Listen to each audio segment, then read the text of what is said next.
Salaamullaahi calaykum waraxmatullaahi wabarakaatu. Soo dhawaada saaxiibayaal meel kastoo aad dunida daafeeda ka joogtaan. Halkan waa kanaalkeena Mira Media. Wiilka yar ee reer Morocco ee indhaha caalamka soo jiitay.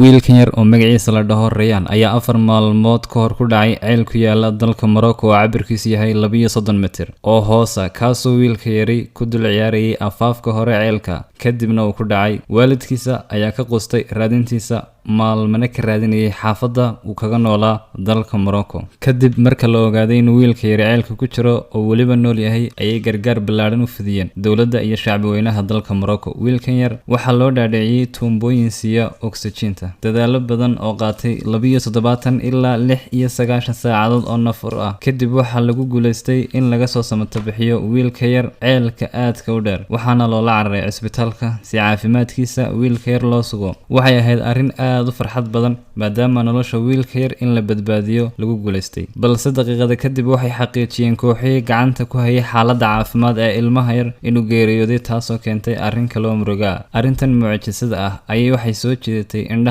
caalamka taasoo dadka qaarkood si live ah ugala socdeen baraha bulshada ku wada xidhiidho. Rayaan waxaan Ilaahay weydiinaynaa inuu u naxariisto waalidkii, walaaladii, ehelkii iyo ummadda islaamka ah ee uu ka baxay inuu Ilaahay samir iyo iimaan ka siiyo ayaan weydiinaynaa. aamiin. Rayaan waxa uu ummadda islaamka ah uga tegay arrin cajiib ah taasoo inay muslimiintu isku damqadaan oo ay dareemaan dhibta haysata walaalka kale ee muslimiinta dhibaataysan kana dhab sheegeen xadiiskii rasuulka sallallahu calayhi wasallam ahaa muslimiintu waa jir kaliya taasoo hadday qayb xanuusato inta kale la dareen noqoto iyo xadiiska kale micnihiisu ahaa muslimiintu waa sidii dhisme oo badhbadhka kale ayuu ku dhisan yahay. intaas ayaan kusoo koobaynaa muuqaalka aan kaga waramaynay wiilka yar ee da'da yar ee 5 jirka ah ee Rayaan. fadlan muuqaalkan hadduu soo gaadhay sii share gare oo la wadaag asxaabtaada. kanaalka haddaad ku cusub tahay fadlan subscribe nagu taageer. mahadsanid. barnaamijka waxaa idinla socodsiinayay anigoo Ridwaana. wassalaamu calaykum waraxmatullaahi wabarakaatu.